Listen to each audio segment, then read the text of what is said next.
Making miniature train cars is all about the details. Every feature is scaled down to a fraction of the size of the real thing. And nothing is too small to replicate. But remember, this is more than just a toy, kids. This is a collectible.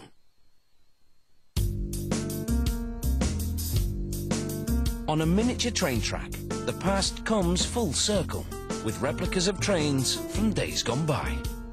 They start with historical photos and drawings of actual train cars and scale them down to 1/48 size. They feed polystyrene pellets like these to an injection moulding machine. It melts the pellets into a thick paste. The 4 sections of a mould close and nozzles pump the plastic into it. It oozes into all the grooves and hardens almost instantly into the shape of a train car. Then they clip off the excess plastic. Here's a view of how the 4 parts of the mould come together to shape melted plastic into a boxcar. They even make holes in the boxcar to attach accessories. And they impress details like ridging that mimic the steel ribs of the original life-sized wagon. Using other moulds, they replicate doors, rails, brake wheels, and other accessories.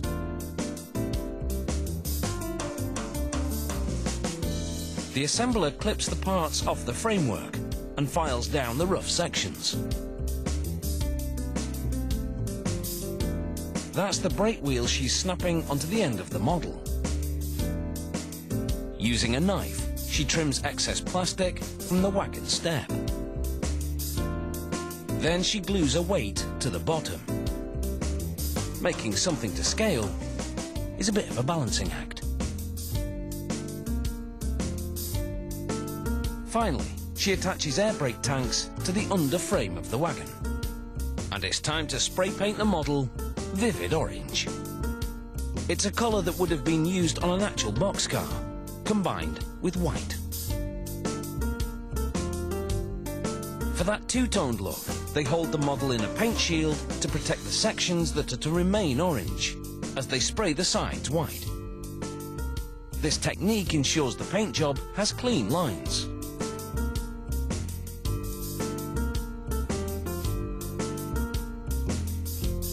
They leave the wagon to dry overnight. Other wagons receive a less flashy paint job.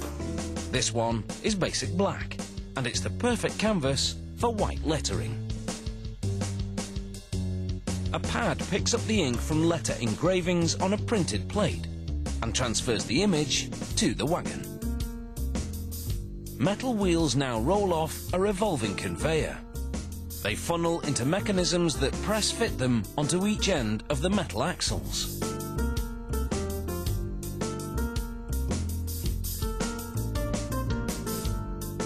The wheel and axle assemblies drop into a bin below.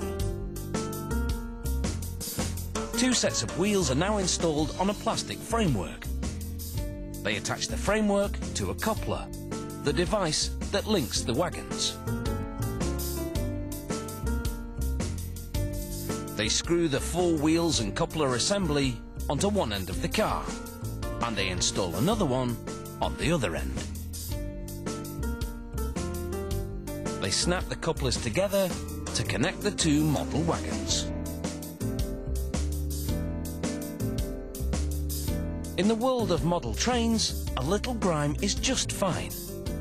They make it look dusty on purpose by misting the model with paint. The painter layers colours to get just the right effect. This technique adds an element of realism to the model train. It's all a matter of preference. Some hobbyists prefer this weathered look, while others like their models shiny and new.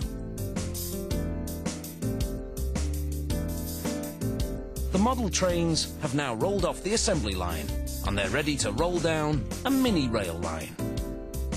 It'll be a whistle-stop tour, but don't worry, it'll come round again in a couple of minutes.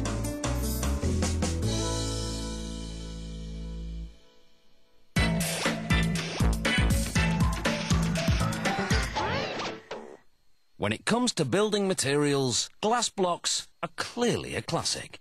In the 1920s and 30s, they were a cornerstone of the Art Deco style of architecture.